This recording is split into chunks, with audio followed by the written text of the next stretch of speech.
We all make mistakes. Sometimes we may accidentally delete a file. So let me show you how to recover a deleted file from the history. For this demo, I'm going to remove the table of content file. So we're going to use the rm command to remove toc.txt. Now we have a change. Let's commit it and say remove table of content.txt.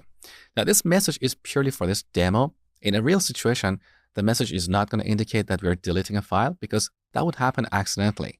So we may remove this file as part of fixing a bug or implementing a new feature, okay? So our table of content file is gone.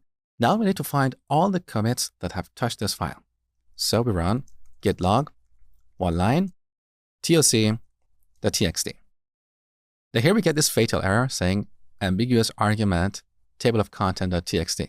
This is one of those situations where I told you Git is not able to properly interpret your file name. So you have to separate it from the options using double hyphens. So we bring up the last command and add double hyphens here.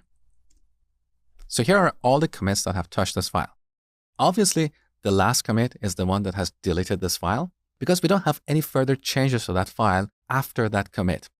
So now to restore this file, we have to look at the parent of this commit, which is this commit over here. This is where we had the latest version of this file. Because in this commit over here, our table of content file was deleted. So it doesn't exist in this snapshot. So we look at this parent, we take its ID.